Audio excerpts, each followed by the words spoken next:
Protein's also a really key nutrient for feeling full. So not only does it do a lot behind the scenes in our bodies and sort of involved in a bunch of different processes, but it keeps us feeling full and satisfied. So you don't eat a meal and then 2 seconds later, you're like, oh, I could go for a snack, or what's in the pantry? I need to eat some more. So I love protein for that. It also helps sort of crowd out some other stuff on the plate, right? The more we eat protein, we might not have as much space for other foods that we maybe shouldn't be eating in high volume. So I always love seeing it balanced out with other foods. We want to add vegetables, we want to add fruit maybe in the morning too, a protein smoothie. We're getting some fruit, some protein. It isn't about being perfect. It's about being better. Hello, my name is Dr. Stephanie Estima, and I host expert discussions with thought leaders in all facets of health, including nutrition, fitness, hormones, stress management, performance, recovery, longevity, health span, and energy production. On this show, we discuss complex science, but then we also alchemize it into actionable, everyday living.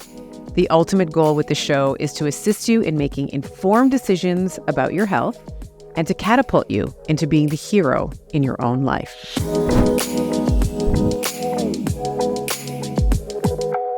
Hello, my friends, and welcome back to another episode of Better with Dr. Stephanie. It's me, your host, Dr. Stephanie Estima.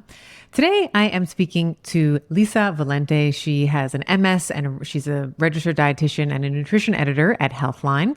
With over a decade of editorial experience working in the health and nutrition space, Lisa loves breaking down complex science and health information, making it easier for people to understand everything about nutrition, because as you probably know in your own health journey, it can be incredibly frustrating to think fats are good. No, wait, fats are bad. Carbs are good. No, wait, carbs are bad. Protein is good. No, wait, protein is bad. So we were breaking down all of these myths in our conversation today. So today we were talking about common protein intake mistakes for women, the importance of protein for feeling full, plant proteins versus animal proteins. We talk about protein requirements for women who are resistance training, the role of fiber in our overall health, our colonic health, of course, in our hormones, and how we can incorporate fiber into every meal, how we should be fueling for performance, the order that we should be eating foods. Is it the protein first? Is it the fat first?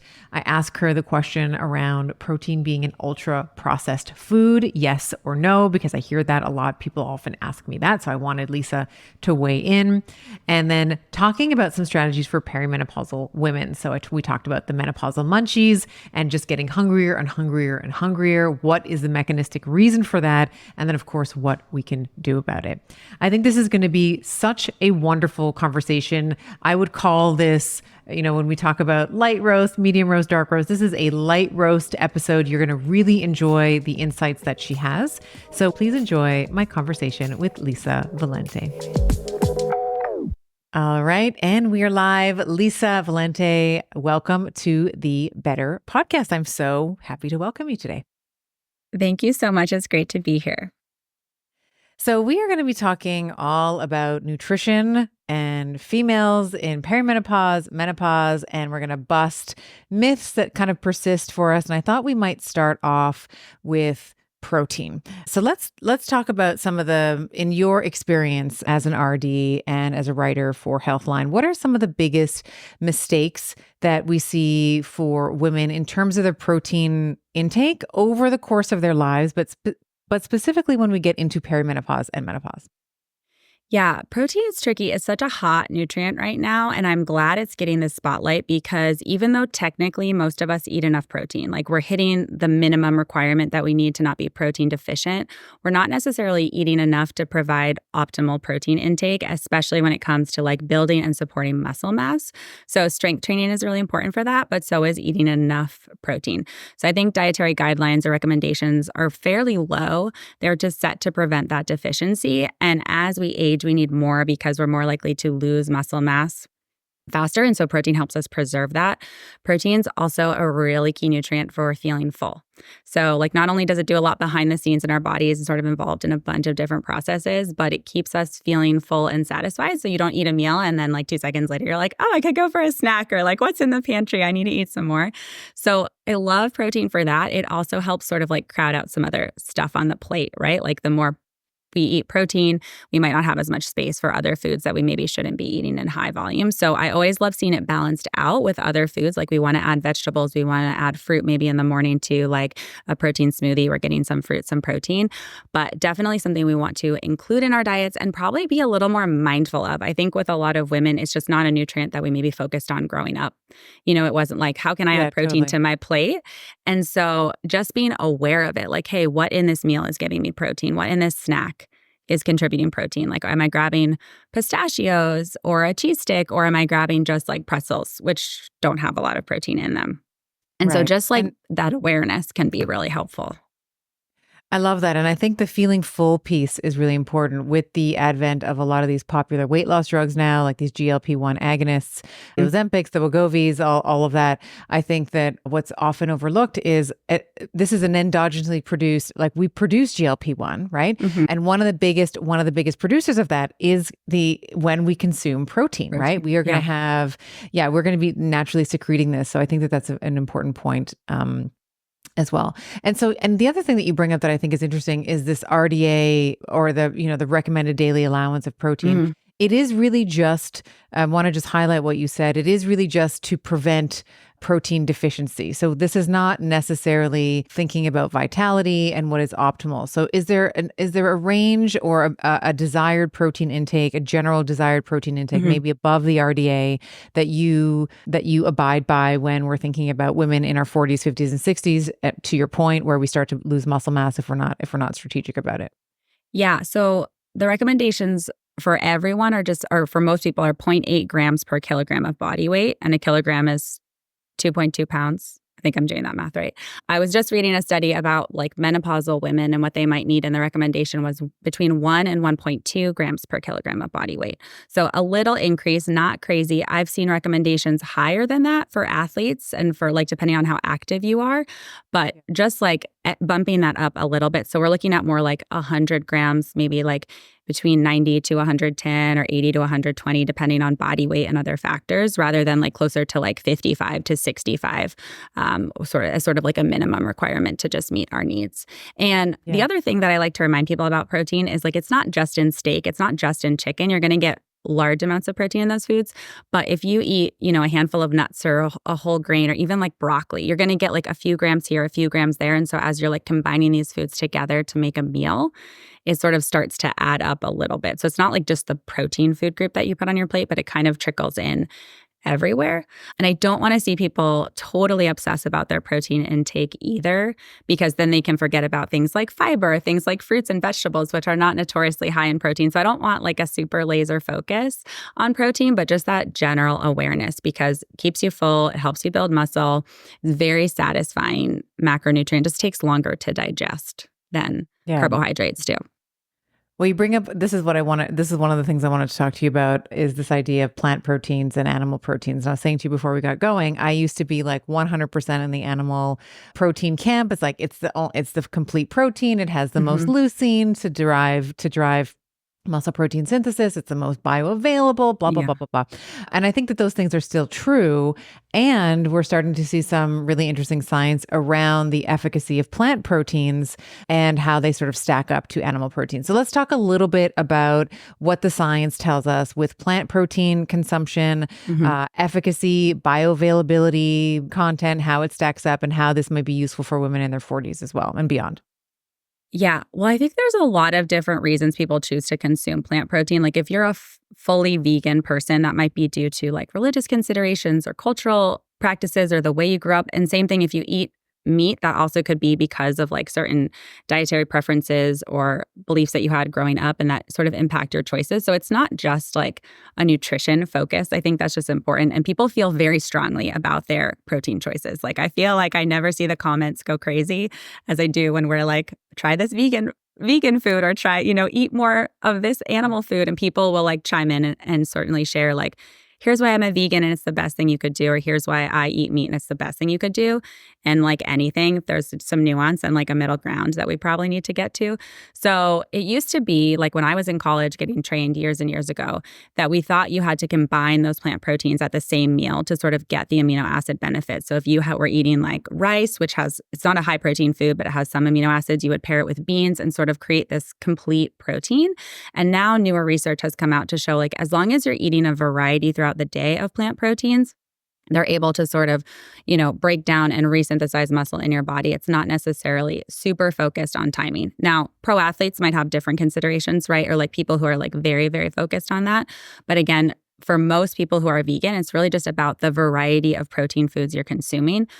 I think animal proteins still have an edge when it comes to protein quality. I mean, like they're just, when you compare amino acid profiles, when you compare the types of protein that you're getting, it's really hard for vegan proteins to beat animal proteins. However, like protein, like I said, is not the only nutrient I'm concerned about. And so when you look at plant proteins, like you're getting soy, you can look at nuts and seeds, you can look at, fermented soy, tempeh.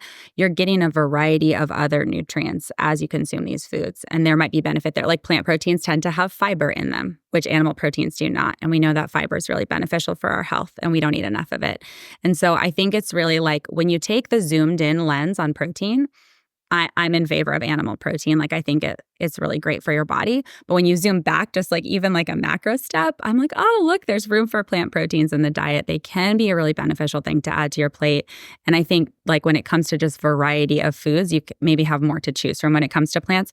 They also tend to be a little more affordable if you're choosing like, lentils and tofu compared to like steak and chicken.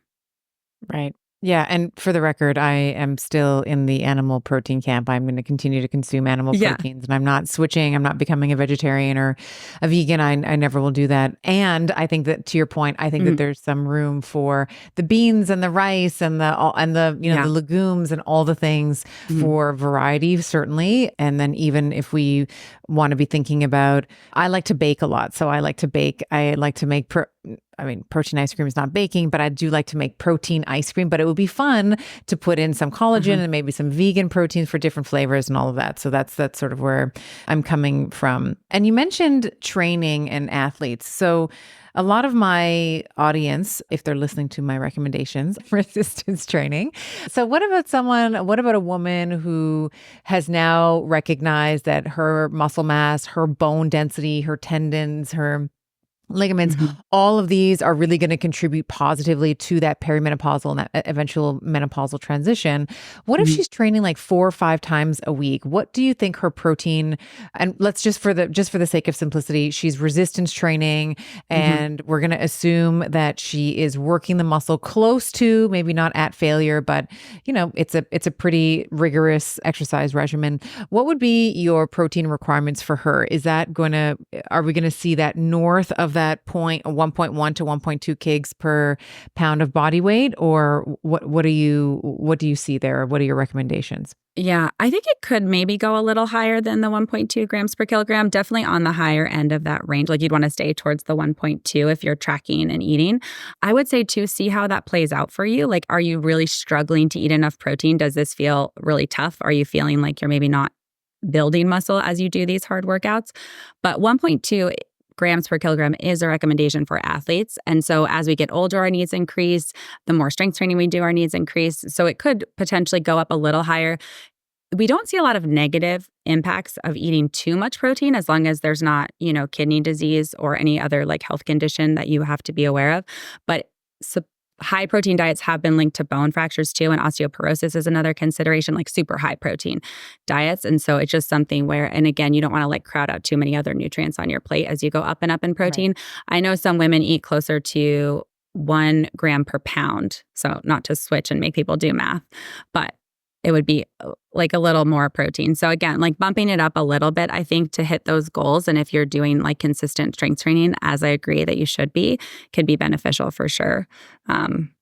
Yeah, and I would also be thinking about gut issues as well. So I think that one of the things when you're consuming too much protein is there's a lot of machinery, like there's a lot of work that goes into Mm-hmm. breaking down that protein. Mm-hmm. So if you're over consuming, let's say, one type of protein, maybe it's just animal proteins or Mm-hmm. dairy proteins or whatever it is, you might find that over the course of the day that there's more GI, we'll call it GI distress, like bloating, distension, that kind of thing after your meals as well. Like that would be the other thing. And it sort of points to the next subject that I want to talk to you about, which is fiber, which we don't get a lot of fiber in animal-based proteins. And this is something that I wanted to discuss with you because this is where I differ from a lot of the carnivore gurus, we'll say, or carnivore advocates, where you'll see a lot of them say, well, you don't need fiber because meat, coincidentally doesn't have a lot of fiber, or you don't need a lot of vitamin C because meat doesn't have a lot of vitamin C.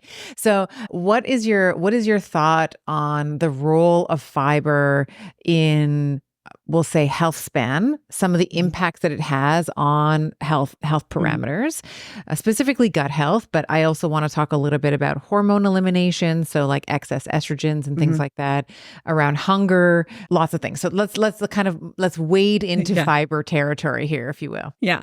Start dissecting the carnivore diet. Yeah. When I became a dietitian, I did not have like defending fruits and vegetables on my bingo card. And then the carnivore diet sort of became popular. And I was like, oh, okay. So just meat. Interesting. Yeah. When you look at the science, and I'm always open to like learning more, right? Because nutrition science is evolving and changing. But like almost every study that we've seen around fiber shows like benefits for your health to eating more fiber or an adequate amount of fiber. There's definitely too much. You can definitely overdo it on fiber and have gut issues when you get too much. So you kind of have to ramp up slowly and find your sweet spot.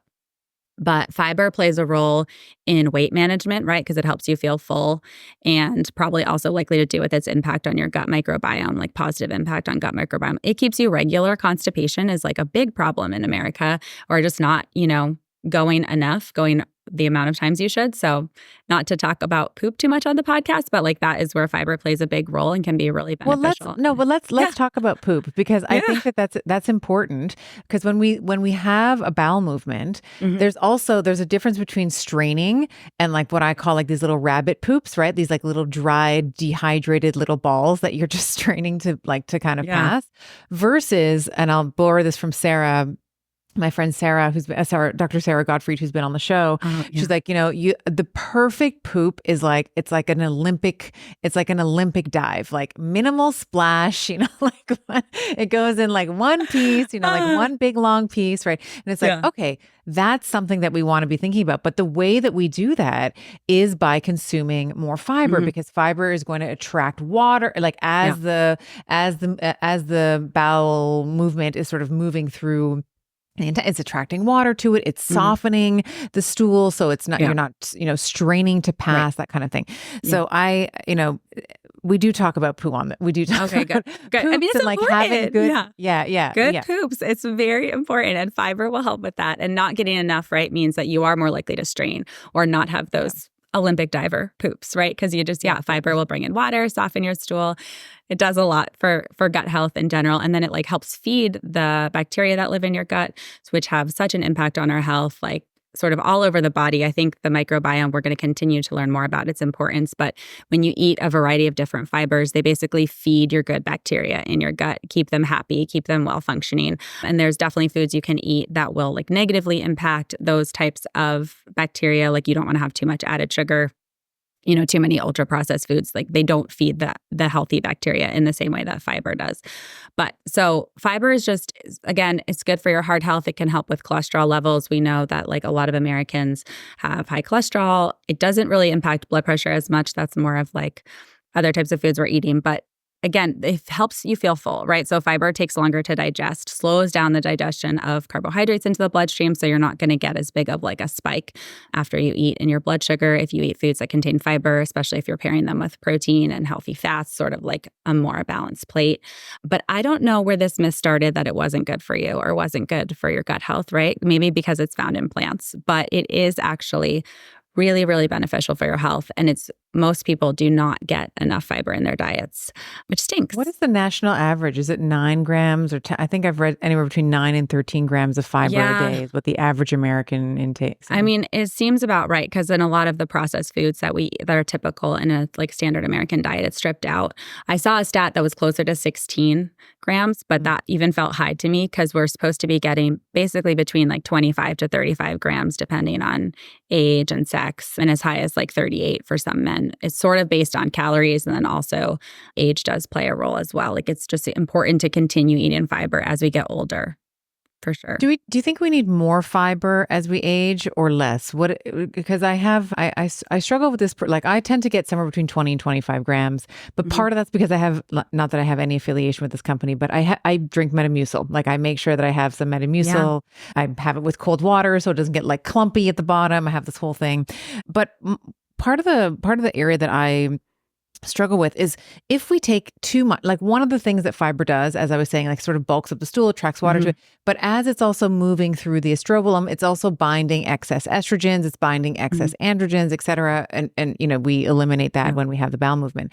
And so for women who are in perimenopause and menopause, we also want to think about not having, or maybe, and feel free to redirect me here, but my thinking here is that we also don't want to have too much fiber because then we're going to be eliminating the precious amounts of endogenous estrogen that and then maybe there's a case for like, then we get into the hormone replacement therapy conversation.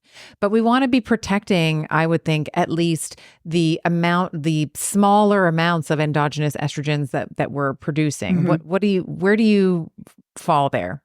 Yeah, I mean, I think too much fiber can not only pull out like the hormones that we want to hang on to if we're taking in too much, it can also cause GI issues. Like, too much can lead to a lot of bloating, can lead to diarrhea, can pull out other vitamins and nutrients that we do want to absorb from our food. So, I mean, I think there's too much of a good thing with almost all things that we eat, but definitely with fiber. Like you'll probably feel it right away. Like I don't think it's going to feel comfortable. So if you are getting closer to like 10 grams right now, you'd want to increase that amount slowly and make sure you're adding lots of fluid as you do, right? Because you want to make sure you're drinking water so that the fiber actually has some water to like hydrate the stool with, and then like go up to a certain amount. So more is not necessarily better. And I do think it's probably easier for vegans or people who eat more plant-based to get more into their diet. The other thing I've seen with fiber too is people are like, oh, fiber is good, and they only supplement with it. So like they'll go reach for like a bar that has added fiber or like a muffin that has added fiber, like not even necessarily made with whole grains and almond flour, just like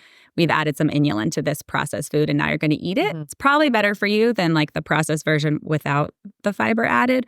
But like when we get it from whole food sources too, we're getting like other vitamins and minerals, antioxidants. And so that's important. I don't think there's anything wrong with some supplemental fiber, especially because it is a tough nutrient to eat a lot of. Like if you're not a vegan or you're not a little bunny and you don't love just, salad greens all day and lots of whole grains, it's tough. But some simple swaps. You're not a little bunny. We have to make sure we pull that out. If you're not a little bunny and you don't like having those little memes on Instagram, you see those cute little bunnies that are just like chowing down on lettuce. Yeah. And like, I'm not a bunny. Yeah. They ate all my lettuce from my garden. So the bunnies they were getting their vegetables this spring, this summer. But yeah, I mean, and there's like ways you can add fiber to every meal. I think whole grains are like a really big impact when it comes to fiber, because when you look at, like a salad even, 2 cups of salad greens is just so low in calories and fiber compared to something like adding a half a cup of cooked farro on top of that salad, and then you're getting like a whole grain. And just because it's more dense, you tend to get a little more fiber from whole grains. So things like oats, even like whole wheat breads or whole wheat pastas. And I think there's definitely word. I know. Evil word. You said oats. Can you imagine when you became an RD? Did you ever think that there would be a discussion that oats are a terrible food? No, and this one kills me because I love oats. It kills me too. Yeah. And they're very affordable. I think I heard them called peasant food. And I was like, why is this a bad thing? Like food prices are really high, and like definitely lucky and blessed to be able to like spend money on healthy, wholesome food. But oats are caviar just, like, also used to be a peasant food as well. I know, it wasn't lobster. too. Yeah, lobster, all these things used to be peasant food. And this is our lovely friend, Dave Asprey. So whom I love. Hello, Dave, if you're listening. Yeah. But oats, it doesn't matter that it's a peasant food. It doesn't matter that it used to be considered a peasant food. Mm-mm. If you ask any athlete, any endurance athlete, even like when I was doing legs this morning. I have oats before. I have some oats. I have what I call protes. It's like my protein, like a little scoop of protein with my oatmeal in the morning. And my performance is always better when I have my protes, when I do my little ritual in the morning, than when I just go on coffee if I'm running late or whatever it is. I don't I need some fuel before a workout too, or I feel it. I'm like, oh, this workout, I'm tired. I'm not hitting these numbers. I feel awful. And I'm like, oh yeah, I forgot to eat before I worked out. Right. But I know there's a lot of mixed feelings, like working out on an empty stomach or working out not, but definitely your muscles also need carbohydrates. So I know we talked a lot about like protein synthesis and muscles, but like muscles after a workout, like they want carbohydrates too. And I will say too, you mentioned adding protein to your oats. I think where we got into trouble with oatmeal is in like the low calorie days of eating like low fat, low calorie. It was like just oatmeal, maybe made with water. Maybe you added like a little sweetener to it or some fruit. It's like, that's not really super satisfying, right? So I'm loading up my oats. Like I am adding protein to them. I'm adding nut butter, usually a little bit of fruit, but like I'm like beefing them up with, I add seeds to my oatmeal. So I love that they're like a vessel for a lot of different things, but I'm not just getting like the complex carbohydrate from the oats. They're like, they've got some healthy fat in them. They've got some protein in them. And I think they taste better that way. But also then like my body's got a little more to work with. Carbohydrates are the heavyweight champ for performance. And I've put this on my Instagram account before. I made a little meme. It was like a Star Wars meme because I'm a nerd, but it was something like, it was like the scene where Kylo Ren's about to kill his dad. And he's like, I know what I have to do, but I just don't know if I have the strength to do it. And it was like really not killing your father, but having some food before you eat, like before you work out, right? And people were like, oh, but I work out at 5 a.m. like, and I just can't. And I totally get that. I totally get that. But we want to be thinking. And so my recommendation there is like, hey, if you can't do the protes at like 4:30, because it seems like it's an ungodly hour, you can do it intra workout, right? So you can put some protein, you can have a protein shake while you're working out, or even just some EAs or something, some essential amino acids in there. And then right afterwards, because exercise is a catabolic activity, right? So after you've had your exercise session, make sure that you are refueling the glycogen that you used with the carbohydrates and the protein, of course, for that MPS, that post-exercise MPS. Yeah. Yes. Yeah, for sure. I'm not a 5 a.m., but I try to wake up at 5:30 and work out. And I usually end up grabbing like a handful of dried fruit. I find that like that just like a little bit of carbohydrates. And I have thought, I'm like, I should try to add some protein, just a little protein to this. Cause I usually think carbohydrates before and then protein and carbohydrates after. And it's tricky too, because you don't want to upset your stomach with like too much fuel. Yeah, so like it's always testing and trialing. Yeah. Yeah. A lot of people say, oh, it just feels too heavy in my stomach, and which is completely fine. So you can sip it while you're working out. Yes. The other thing that I actually like to do is I like to put a little collagen in my coffee. So if you have coffee right in the morning, most people have a cup of coffee, some collagen. So it's not, it's not like, it's not protein for muscle synthesis, but it's some nitrous, substance, fuel. Right? So you're giving yourself something there. Another one that I really like is just some rice cakes with some peanut butter. So just a little carbs and fat, like a little bit of something before you work out, and then making sure afterwards, to your point around like, fueling and having the protein afterwards. I think that's important as well. Yeah, definitely. I'm bananas and peanut butter, like half a banana, and I like spread some peanut butter on it. And it takes like 30 seconds to make and to eat so quick. Yeah. But That's so great. So you like oats, which is good. We are kindred spirits. We are aligned that there, way. yes. We're aligned. Just back to fiber for a moment. So you've given a couple of examples of fiber. I thought we might, if you can, some examples of soluble, insoluble fiber. Is there, if our gram target is like 25, you said somewhere between 25 and 35 if you're a guy, but like, let's say 25, let's split the difference to 30-gram target of fiber a day if you're a woman. Do we want all of that, like approximately half and half, soluble, insoluble? Like, what are your thoughts on how we split that up? Does it matter? Is it we just want total fiber at like 30 grams a day? Yeah, I think you want to mix. And so like for gut health especially, like my recommendation is just eating a variety of foods. And so we can get kind of stuck in ruts or like, this is my go-to high protein snack or this is my go-to high fiber snack. I think really it's like, and I've heard too, blueberries are the best berry. And it's like, yeah, blueberries are amazing, but other fruits also maybe have different types of fiber, different types of nutrients. So like, again, just making it a mix. So like if you usually eat one type of grain, like if oats is the only whole grain you eat, can you try a different whole grain? Can you try adding quinoa? Can you try adding, a whole wheat bread or a whole wheat pasta, or even just like, a brown rice tortilla or something that's going to add a little more whole grains to your diet. So I really think more about variety, and then hopefully that balance of soluble and insoluble fiber sort of works itself out because you're getting fiber from vegetables, you're getting fiber from whole grains, you're getting fiber from fruits. They do different things in the body, so it is important to get that mix. Like they both impact gut health, but really a mix, I think, is what you're aiming for. And I haven't seen research, it might exist, but I haven't seen research that specifically says, here's how many grams of soluble versus insoluble you would need, because I think some foods also contain both types.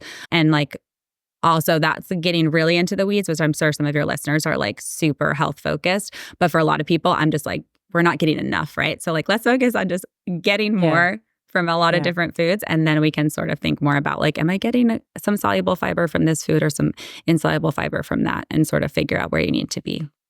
Okay, great. Wonderful. Another thing I wanted to maybe chat about is in menopause with or I'll say perimenopause, as even though estrogen levels can wildly fluctuate in our 40s as we're sort of moving towards menopause event at some point in our 50s, there is an overall decline, let's say, in estrogen over the decade between 40 and 50. Yeah. And with that declining estrogen, of course, there are a number of things that we want to be concerned about. But one of the things that I often get, because a lot of women are concerned about the body composition changes the undesirable body composition changes that they're experiencing, is that they feel like they're hungry all the time. So metabolic hormones that are involved in satiety, leptin, and then our hunger hormones, ghrelin, which, if you just think of gremlin, that's how you know that like your little gremlin in your stomach is like gargling, asking you for a little bit of food. We know that this is related to estrogen decline. So what are some of the things, and this is sort of been like nicknamed like the menopause munchies, right? It's like you're just hungrier generally. So of course, the risk there is that you're taking in more calories, and then as you're taking in more calories, you're putting on more weight, undesirable weight that you don't want. So what are some of the strategies? I mean, we've talked about fiber, certainly we've talked about protein, but what are some of the strategies that we might think about as we know that this is metabolically, like physiologically happening, decline in estrogen, and now we have ghrelin and leptin that's not being inhibited anymore. What are some of the strategies that we might think about to offset this? Yeah. So it stinks. I think that like as we age, and especially if we're going through perimenopause, menopause, that this happens where like we start to feel hungrier. Leptin, I think, decreases naturally as we age regardless. And so it's like this double-edged sword of then estrogen decreasing and impacting that. And maybe we're starting to feel more hungry. I guess the good news is that like the same satiety foods that sort of help you sort of balance your hunger hormones like before perimenopause can help during that time. It's just a little more challenging, right? And weight loss or changing your body composition is always a challenge. And so this just makes it like a little extra challenging. But things like, so fiber, protein, and healthy fat. I think there's still a lot of women that are afraid to eat fat, a lot of people that are afraid to eat fat, like we see it. Americans technically eat enough fat. I don't know that we're getting our fats from the best sources, right? Like if it's coming from fast food or ultra processed foods. But when we think about things like avocado and nuts and like avocado oil, olives, these are healthy fats. And so those also take a long time to digest. They're higher in calories, which is why there was the whole low fat craze. But if we can forget about that part, like they help fill you up because they are super satisfying. They take a long time to digest. So even just when I think about people who make salads, right? If you're just doing the greens and you're not adding a dressing, or you're like spritzing on some vinegar, or you're not, adding the olive oil to your salad or adding some avocado to your salad, one, you're not going to absorb those fat soluble vitamins, but two, it's not going to keep you feeling full, right? And we want to add protein as well, and like perhaps some complex carbohydrates, like some sweet potatoes. So I really think about like those three nutrients of protein, fiber, and healthy fats as being like really awesome for staying full. I think if you're also reaching for like munchy type foods. There are certain foods that are higher volume, lower calorie, like an air pop popcorn, which is available in bags or you can make it yourself. So like doesn't have quite the same crunch as like a potato chip, but you can have something like 4 cups for not that many calories. And so it keeps you, and it also has fiber in it because popcorn's technically a Great whole source grain. of fiber. It's a great source Yes. of fiber. Yeah. Yeah. I love this. Like, that's my little snack. I love to do popcorn, a little bit of olive oil, and I have some rosemary that I grow in the back. So I'll take the rosemary and I'll just like put it in with some salt and I'll put it in my popcorn and it is divine. Yes. So satisfying. Yeah. And that's another thing too, like adding flavor to foods, I think is really important. Like we sometimes forget that can be really helpful. But when you're like satisfied, like as you eat, I think you're also less likely to overeat. And maybe also just rethinking like meal timing and like snacking strategy. Like maybe you could go through the afternoon without a snack, but maybe now we need to have like a healthy balanced snack in the afternoon to get to dinner. Because when you're super, super hungry, like when you do start to feel like, oh my gosh, I'm so famished, I'm so hungry, that's when you're less likely to make healthy choices, more likely to just reach for like whatever's available or just overeat because like we not only are we like super hungry, but we haven't even given our bodies a chance to like digest and feel full because we're just like so famished. We're just like kind of scarfing down food. And I'm not immune to this, right? Like it happens. Like there are days I get really hangry and I'm like, oh my gosh, what's available? And I'm not necessarily making the healthiest choice. And I'm like, oh shoot, I should have packed that snack with me. Or like I should have had more at lunch because like now I'm making these like less desirable choices when I want to stay satisfied. But certainly it's frustrating. I think Healthline did some really interesting consumer research too with around women going through like perimenopause. And a lot of the frustration was just like not knowing what was coming and not being like educated about it. So just that like awareness of some of these things that might come up, like it's not all in your head that you're hungry or like there are changes happening in your body, I think helps to just acknowledge that. And like obviously you're doing this work on your podcast too. So just like acknowledging that and then sort of figuring out, okay, how can I help like fight against this or what can I do to eat a little better? And fats, like, so we're talking about protein, fats, fiber, but the fats are, to your point, they're going to help with the feeling full, but they're also really good for your skin, hair, and nails. So if you don't care at all about any of what we're talking about, just know you're going to have great skin. I know. Yeah. Great nails, great hair, right? So that's awesome. Okay. So let's talk a little bit about protein timing. Is there an ideal order that we want to be consuming our protein? Is it first when we look at the entire plate? Do we want to be looking at eating the protein first and then maybe the fats or the fiber second or third? What are your thoughts around protein timing as it relates to how we should be eating our meals? Yeah, I think one thing with protein timing is like throughout the day, historically, people tend to eat more at dinner than they do necessarily at breakfast or in the morning. So we think of the total day, trying to space it out so you are getting some protein in your morning meal, in your snacks, in your lunch, and then at the end of the day with dinner. So it's not just like all at one meal at the end of the day. As far as each meal on its own, I think there's been a little bit of research around benefits to maybe like consuming one food group first.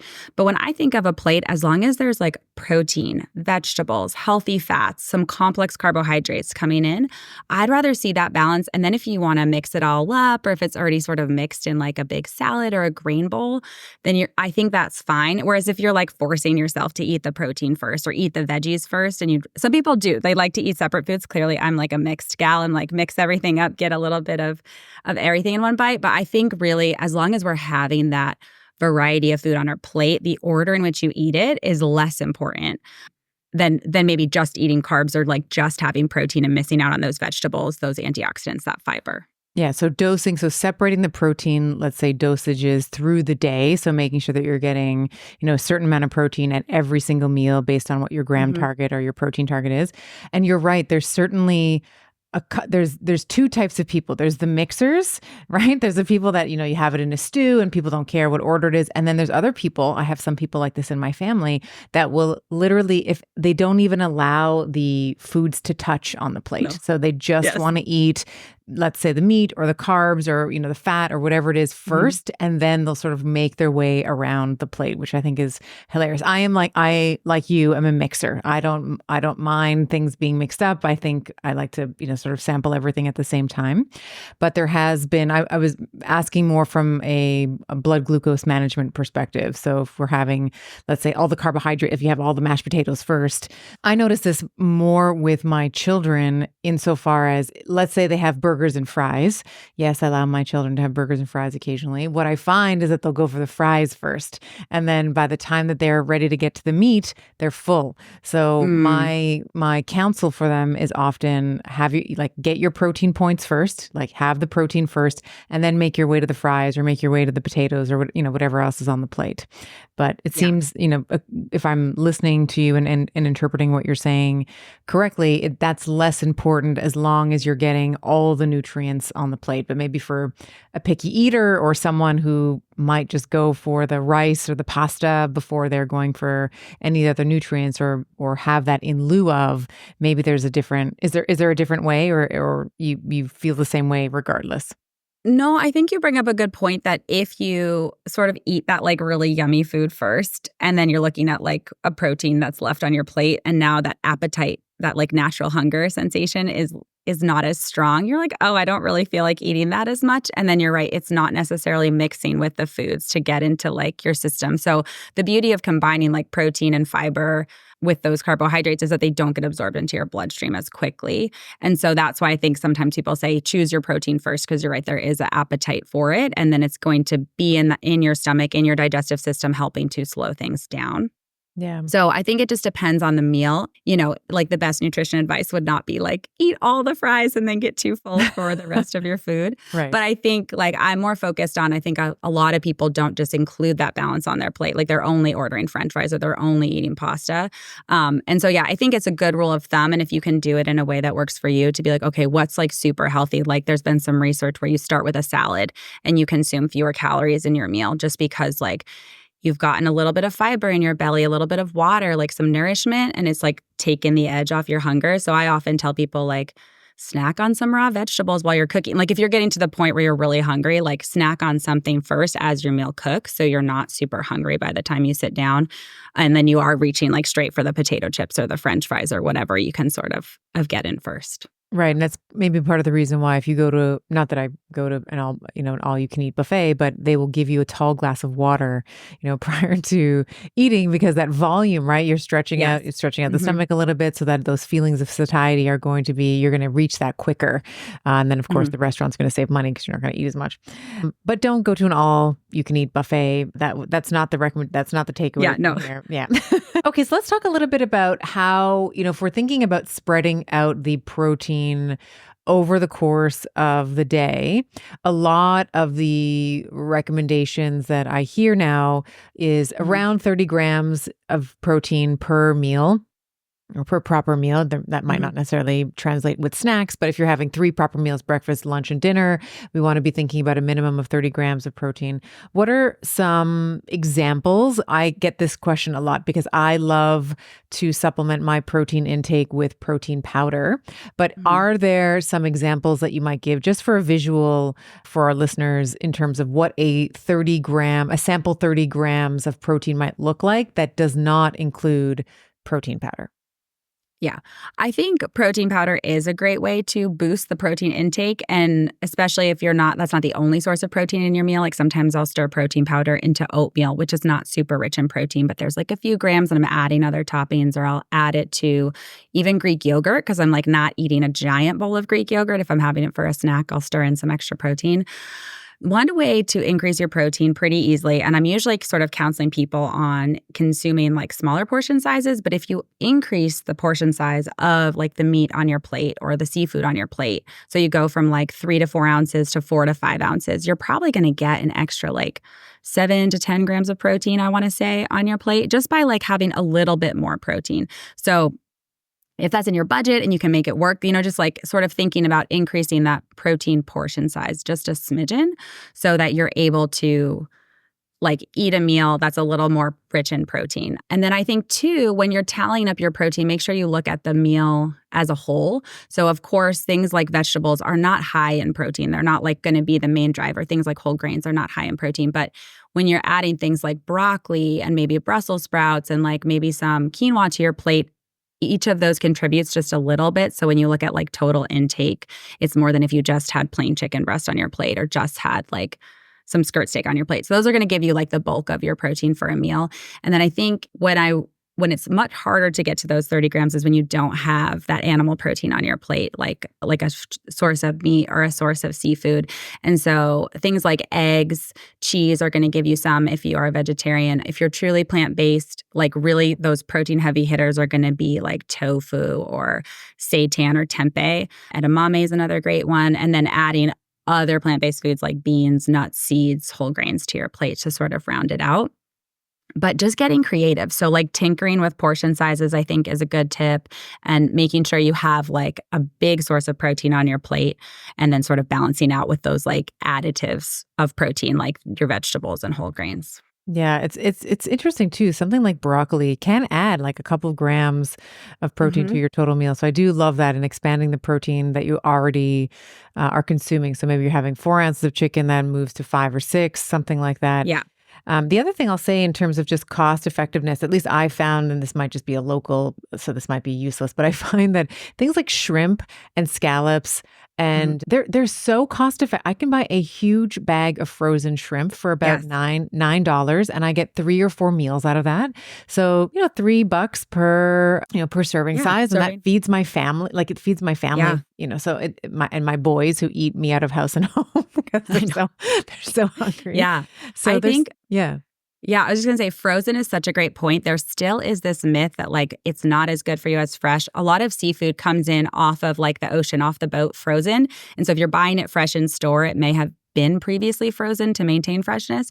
So when you buy it frozen, you can save money. It doesn't go bad. Like if you don't happen to cook it that night, it tends to be just more economical in general to purchase it. So I love that. And also if you buy fresh protein products, you can cut them up and freeze them yourself. So if like chicken goes on sale, you can stick it in the freezer. Or if you buy it in bulk or to save money, you can sort of portion it out and put it in your freezer and then thaw it and cook as needed, which is a great way to just save money. Yeah, I buy some of my meat, I buy frozen. So there's a couple of companies that I work with, and we get some steak, and let me tell you, fresh, just right from frozen in the air fryer, 18 minutes, like salt on both sides, stick it in the air fryer. It comes out even better than the barbecue. So I actually really love the idea of, from an economical standpoint, freezing a lot of the meat and then, figuring out how to cook it either, direct from frozen as well, because you can save a lot of time there as well. Yeah. Get creative. So just with protein powder, is that considered an ultra processed food? I get asked this question quite a bit. We talked about processed food and the difference between processed food, like an applesauce, that's technically processed, and an ultra processed food. Is protein powder, like a whey powder, or soy protein powder, et cetera, are those considered ultra processed? By definition, they're definitely processed. I think so there's a variety of protein powders, right? Like you can get the birthday cake, brownie a la mode remix protein powder, and you can get protein powder that's just whey protein or pea protein or sort of like just the protein synthesized. So if you're getting those plainer versions, I would think of that as a processed food, And then when you get into the flavors, especially if there's different sweeteners added, that's when you may want to be careful. Technically, it might be ultra processed just because of the way it's created. But if you think about the way it's in your diet, like a protein powder and a bag of like nacho cheese chips are not quite the same thing, especially if you're taking that protein powder and like adding it to a smoothie made with fruit and greens, or like stirring it into some almond flour muffins that you're making. So I think, like, regardless of the level of processing, the reason you would want to also consume protein from whole foods is because they have other nutrients, whereas the protein powder is going to be sort of isolated out to just protein. And so I think of nutrition, like I like people to think big picture and those synergistic benefits of like, well, in my steak, there's also iron. In my chicken, there's B vitamins. In my salmon, there's omega-3s. And like also that's on my plate and it's filling me up and it has like texture and flavor and, some color and variety. So I think protein powder is a great way to help hit targets, especially because it is hard to get a lot of protein in your diet.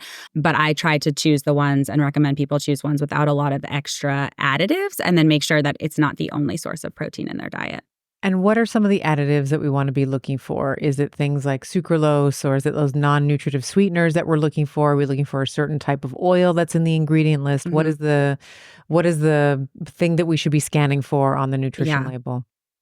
I mean, we could talk about artificial sweeteners and non-nutritive sweeteners for like a whole another hour. It's a whole other show. I know. It's a whole really other show. Yes. So I'll have to come back sometime. Yeah. I tend to look for, personally, just a taste preference, don't like the taste of artificial sweeteners.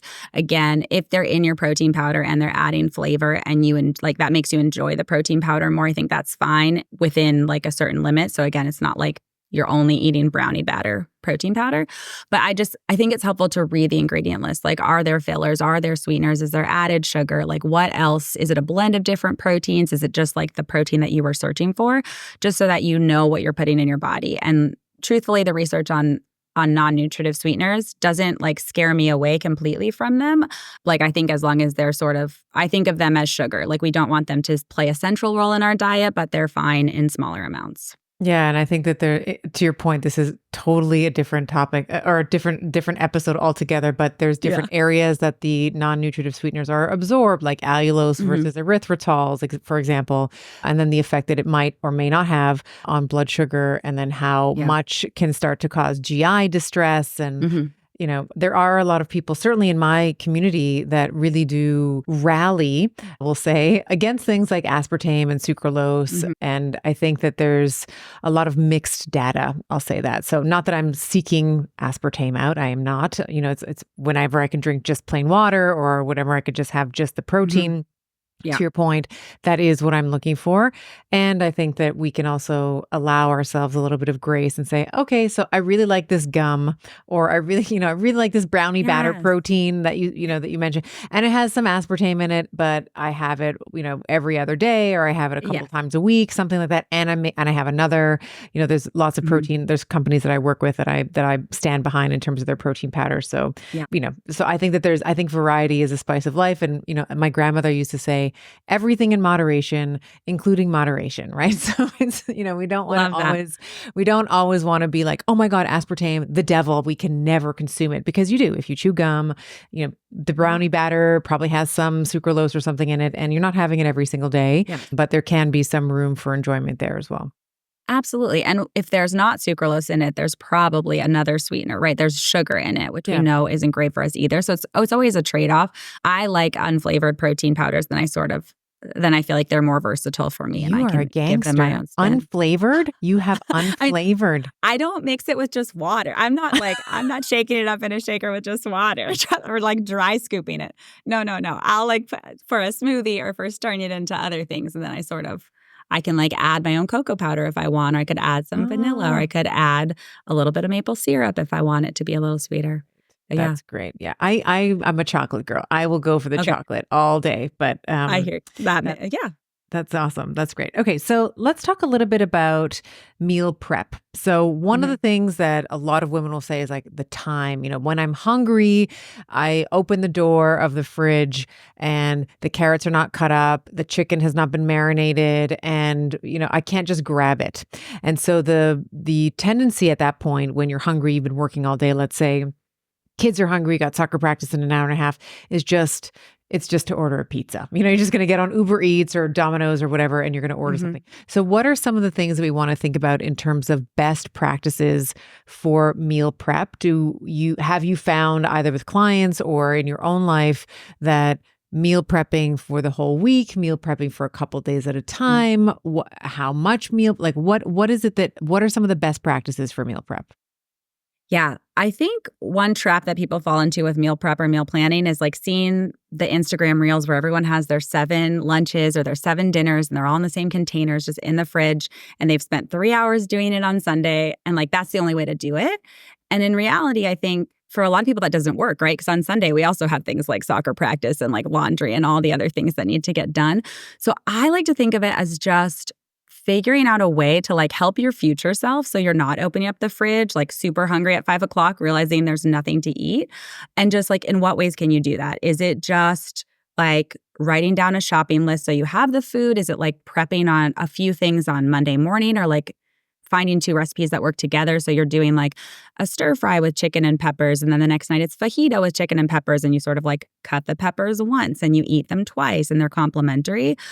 So it's hard to give best practices because I think everyone's so unique in like what is going to work for them. Are you single? Are you feeding a family? Like, do you have time in the morning? Do you work from home? Do you work out of the home? All these things kind of affect it. So for me, it's just sort of saying like, forget what you think it should look like, or like you need to dedicate 4 hours on Sunday to prep everything for the week, and more like what is working for you. So like some tips that just work for me is like I need to have 3 dinners figured out. And that means like I need to know I have the ingredients, that I know they're easy to make. I know everyone in my family likes them and like I'm good. And then maybe I'll throw like one new one in the mix. But I've tried to do like 5 new weeknight dinners and I just end up feeling like flustered at the end of the day, or like there's too much complaining about trying new foods. The mess in the kitchen trying to prepare 5 separate meals is, I mean, for us, I mean, honestly, in terms, like I have, family of 4 that we have 2, like I said, boys that are, eating us sometimes out of house and home. And I find that whatever is made for dinner is typically lunch the next day for them. And then I have a little bit more flexibility in, between the hours of, get the kids home from school around 3:15. And then they'll hang out with me in the kitchen. We'll sort of make something together for a 5:30-ish dinner because they're usually off in extracurricular activities in the evening. So I find that I have a little bit of help from them. I'm very lucky that my 11-year-old really likes to cook. So he's always with me like chopping and stuff. So I have about, call it an hour and a half of prep, but that now I will usually make a large batch of it. And then the leftovers become the lunch. So I don't do a ton of meal prep that's the perfect Instagram, like you said. And, you said 7 days, like I've seen some accounts where it's like, here's 30 days of meal prep, and it's that like, is not food safe either. Like you cannot just keep that stuff in your fridge for 30 days. I saw there's one guy and he was making burritos and it was like he was freezing them. Okay. Freezing so there's them. like chicken and beef, but it was 30 of them. And I just can't even imagine the amount of time that it took him to create that. And most moms, most individuals, most caregivers are not going to have, even if you're just caring for yourself, you're just not going to have the motivation and probably the discipline to do that on a weekly or maybe monthly in that case basis. I think it's a really big ask. So I think I typically tend to go 1 to 2 days. So I have dinner figured out and that makes the lunch. And if there's even maybe some leftover, I'll have it for dinner and, whatever, the dinner the next night. So it's usually 1 to 1.5 days is where my meal prep, air quotes, meal prep happens. And I think that's great. Yeah. And I will say too, if you find yourself like always looking in the pantry or always stuck at 5 o'clock, then that's probably a sign that you need to do something, right? Like maybe it is just have some pantry staples on hand that you can turn into a quick dinner, or like keeping that meat in your freezer that you know how to cook from frozen, or like that frozen shrimp cooks really fast. So I call them like my back pocket dinners. Like I know I have most of the ingredients on hand. Like maybe I'm adding a lemon to the grocery list for the week. But otherwise it's like I have those staples and then I can just throw them together quickly. Like we eat a lot of like tacos, different variations of like tacos or fajitas or like stir fries, because it's like, okay, we can sort of sub in a different protein and sub in different vegetables. And then like for my kids, I can like separate out some rice for them or like add an egg if we want to. So I feel like I need those easy, like very forgiving dinners to have. And I'm like, I have to remind myself sometimes, like, I don't feel like cooking. I want to call for takeout, but this will only take me 20 minutes. And I really do have everything here. But and I love slow cookers too for that. And like, I think that's why people love their air fryers, like just something very quick. So I love slow cookers. And one of my favorite midweek meals it's not a slow cooker, but I guess it's slow cooking. It's just a chuck roast. It's literally just a chuck, a very cheap cut of meat. Again, salt and pepper. And it's probably $3.75 for maybe an hour maybe an hour 45. And it comes out just totally juicy, totally succulent. It's wonderful. And I don't do anything. The oven does all the work. Yeah. Those are like the best. Like you need a few of those ideas, I think. So we keep it simple and don't get ahead Tuesday. of ourselves. Like every Tuesday you're going to have tacos. Every Thursday it's chuck roast dinner. Every Friday it's fish or whatever it is. Yeah. So what do you do or what is your thinking around when, and I know that we have sort of a weird relationship with the word failure, but let's talk about failure. So we fall off our diet. We've just famously fall off the diet. We had all the ice cream, all the cheesecake, or just too many calories. What are some of the mental cues or mental reframing that you might think about if someone's fallen off a diet? I think that women in general, we tend to be very self-depreciating. We tend to say, what's wrong with me? Why can't I stick to this diet? Why can't I just follow anything through? What are some of the ways that we can reframe or think about why we've fallen off the diets? So for the next time, we can either prevent the problem from happening again or mitigate our psychological state. Yeah. I think the first thing I would say is like, you're not alone. I think we've all been there. And so like no one is unique in this way. And then it takes a really long time to sort of unlearn those feelings of like guilt and shame and like, just like kind of beating yourself up about these decisions that we've made. But I think it happens to everyone. So one thing I work on is like reframing this idea of having a perfect diet where there's like no sweets or no carbs or no pizza ever. Yeah. And then when you do have it, it's really easy to say, oh, I shouldn't have done that. Or like, I'll never do that again. So I'm going to eat all of the pizza tonight. And it's just, I'll never touch it again. So I think instead of thinking of things as like, I can have these foods and I can never have these foods, as like sort of embracing the gray, which is really hard to do. So like, I want to eat more like this because it makes me feel really good, right? Like this is sort of the way I want to fuel my body. These are the choices I'm making. But like sometimes I am going to have some of that pizza. And like, it's not always like the great pizza, right? It's not like, oh, I'm in Italy and I'm eating pizza. Sometimes you're like, oh, shoot, I'm at this birthday party and I didn't have a chance to have breakfast and now I'm starving and I'm eating this like Chuck E. Cheese style pizza from my kids' plate. Like that's the kind of like really the fake cheese like, oh, with the fake even, cheese, like, worth it. But but like even those, you're like, okay, so next time I need to like pack a snack with me, or next time I'm going to make sure I make time for breakfast, right? Because if we are like running our kids out the door, taking care of family, sometimes we put ourselves last, and that's how we kind of end up in those situations. But one thing that doesn't really help is like if it happens, you can't undo it, right? So like the whole like feeling guilty and really down about it, I think is not helpful, even though it's hard to sort of shake those feelings. And so it's just like, okay, next meal is a chance to reset. Next day is a chance to like get right back to what I know I want to eat, like more vegetables, more protein. And I think just trying really hard to let go of that guilt and just acknowledging that like, I don't want to do that again. What can I do differently next time? Like I'm going to get some vegetables in, and not as a form of punishment either. Not like I can only have celery today because I overdid it, but just sort of like, okay, I'm going to make a fresh meal to like nourish my body, and trying to sort of approach yourself from a place of positivity. And if like all else kind of fails, like think about how you would talk to a friend who just did that, right? Like if your friend ate too much ice cream, I don't think you would speak to her in the same way that you'd be like speaking to yourself in that moment. So just trying to like mentally shake it off. I like to divide the day into quarters. So if the first quarter is the birthday party with pizza, didn't have breakfast, and it's like, all right, so I got 3 more quarters. I got, I still have the next 3 quarters of the day that I can turn it around. So I'll make sure that I have protein in my next meal, make sure that I'll hydrate, make sure that I'm going to, et cetera. And, sometimes all 4 quarters don't work. Sometimes you just, that's some true. of those days, it's like all 4 quarters are just going down the toilet. But those bad days, I think, give us the opportunity to learn. And they give us the opportunity, they give us experience, right? So it's like, all right, this is how I experienced, this is how it felt in my body when I overate the Chuck E. Cheese pizza or whatever it is. Do I want to feel like that in the future? No, I don't. So what are some of the things that I might think about now?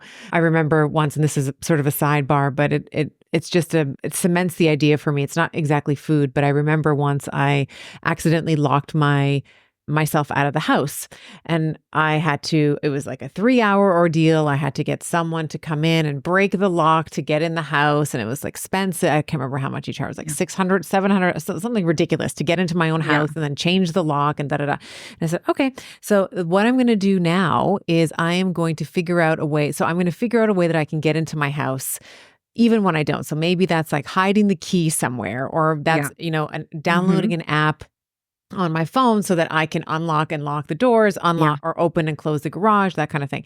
So I think that's, and I've never, ever, we were coming back from a trip recently and everything was locked, but I had the app on my phone that I had downloaded because I remembered last time I was able to unlock and get into the house because we had cleaners when we were gone and they had locked everything up before they had left. And anyway, so it's bit of a side example. It's not exactly food, but you have what I'm trying to, with this long, silly point, is that you can learn from your mistakes. Like you can make a mistake and you can sit in the mistake and say, okay, this is an opportunity for me to learn. I'm not supposed to be perfect.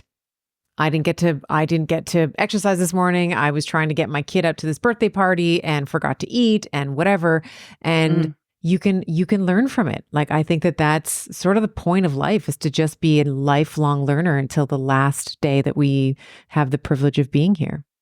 Yeah, I love that. And I think like we are going to make mistakes, or there's going to be missteps. And so even if you think like your nutrition or your fitness or your wellness is like perfectly dialed in, something's going to happen, right? Like a last minute trip or a stressful day at work, or just like it happens to everybody. Like if it makes you feel better, I'm a dietitian, happens to me. And yeah, I think it's just like, oh shoot, like I wish I had packed that snack, or I wish I had squeezed in the workout because I knew the day was going to get too busy later. And like now next weekend, that's what I'm going to do. Or like I'm going to throw the snack in my purse right now, so that it's ready to go and I'm never sort of stuck picking the pizza off my kid's plate like when I don't want it, you know? And like sometimes it's just like not everything we eat also has to be for like our nourishing goals or our fitness goals. Like sometimes it can just be for enjoyment. And so I think just sort of like acknowledging and embracing that too, and like making space for that in your everyday life can be really helpful. But I love the idea of thinking of days as quarters, because a lot of times I think people get stuck in like the week, right? Like if something happens on a Friday night, they're like, I'll reset Sunday night, or like Monday morning, it's a new week, or like the end of the month. And like our bodies don't really work like that. Like our bodies are constantly going and like, you know, processing glucose and, you know, using energy and resetting. So I think breaking up your day in quarters is actually like a brilliant strategy. I'm going to adapt it. And then you don't throw away the whole day too, like let alone the week, but just the whole day. Totally. Just like every chance is like you just always get to reset and learn and have that opportunity. Yeah, because you could do a lot of damage in a day. If the first quarter goes wrong, you're like, all right, screw it. Like you can do a lot. You can do a lot. And I've done that. And so I like the idea. For me, it just makes sense. It's like, all right, first quarter's down. I still got 3 to go. Like I can still punch out a 75 on this. So I love that. Yeah, wonderful. So this has been such a wonderful conversation. Where can people find more about you and your work? Obviously, you're a writer for Healthline, but where can people find more about you, and let's send the people where they can find more about it. So you can find me on healthline.com. And then also I do a lot of nutrition videos for our YouTube page on Healthline. So the channel's just at Healthline on YouTube. We also have a Healthline Instagram account and other socials. And then I have my own personal Instagram account. It's Lisa D. Valente. Wonderful. This will all be clickable links in the show notes. Lisa, thank you so much for your time today. This has been wonderful. Thank you so much for having me. It was great to chat. All right. I hope you enjoyed today's episode. And I must give you the obligatory legal and medical disclaimer here. This podcast, Better with Dr. Stephanie, is for general information only. And the advice, recommendations we discuss do not replace medicine, chiropractic, or any other primary healthcare provider's advice, treatment, or care. In the consumption of this podcast, there is no doctor-patient relationship that has been formed, and the use and implementation of the information discussed are at the sole discretion of the listener. The information and opinions shared on this podcast are not intended to be a substitute for primary care, diagnosis, or treatment. In other words, guys, be smart about this. Take it with a grain of salt. Take this information to your primary healthcare provider and have a discussion with him or her to make the best choice that is for you. Remember, I am a doctor, but I am not your doctor, and these conversations are meant for educational purposes only.